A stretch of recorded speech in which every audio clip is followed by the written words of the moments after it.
ఖైదీ number 150తో చిరు తన 150వ చిత్రాన్ని ప్రపంచ వ్యాప్తంగా విడుదల చేస్తే ఒక్కరోజు తేడాతో బాలయ్య బాబు తన 100వ చిత్రం శాతకర్ణితో ప్రేక్షకుల ముందుకు వచ్చాడు. మరి ఈ అగ్ర హీరోలిద్దరూ హోరీగా బరిలోకి దిగిన సంక్రాంతి సినిమా బొనాంజాలో ఎవరి రేటు ఎంత పలికిందో తెలుసుకుందామా?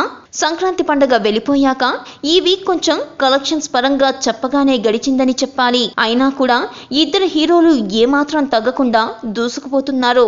మెగాస్టార్ చిరంజీవి నటించిన ఖైదీ నెంబర్ 150 చిత్రం మొదటి వారం అక్షరాల 108.48 కోట్ల కలెక్ట్ చేసిందని నిర్మాత అల్లు అరవింద్ విలేకరుల సమావేశంలో స్పష్టం చేశాడు. కేవలం 2 తెలుగు రాష్ట్రాల్లోనే 76.15 కోట్ల గ్రాస్ వసూలు చేసిందని చాలా సంతోషంగా చెప్పారు అల్లు అరవింద్. మొత్తం మీద ప్రపంచ వ్యాప్తంగా వారం రోజుల్లో 100 కోట్లకు పైగా వసూళ్లను రాబట్టడంలో ఖైదీ యూనిట్ చాలా సంతోషంగా ఉంది.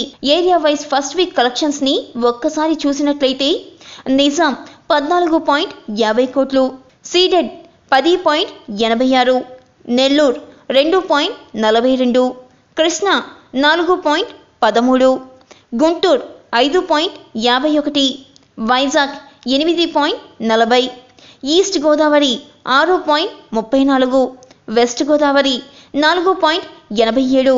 First week AP and TS share 57.3, Karnataka 7.47, rest of India 1.70, overseas 14.50.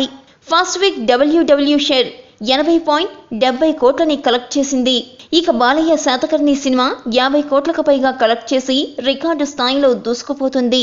Nizam 10 కోట్లు, సీడెడ్ మరియు వైజాగ్ 13.5, ఈస్ట్ గోదావరి 3.5 కోట్లు, వెస్ట్ గోదావరి 3 కోట్లు, కృష్ణా మరియు గుంటూరు 8 కోట్లు, నెల్లూరు 2 కోట్లు, కర్ణాటక 3.8 కోట్లు, యుఎస్ 4.5 కోట్లు, రెస్ట్ ఆఫ్ వరల్డ్ 1.8 కోట్లు, మొత్తం 51 కోట్లకు పైగా కలెక్ట్ చేసి రికార్డ్ సృష్టించింది.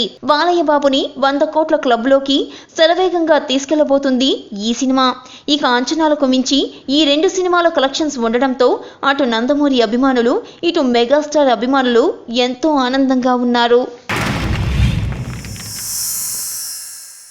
Like and subscribe Eagle Media Works.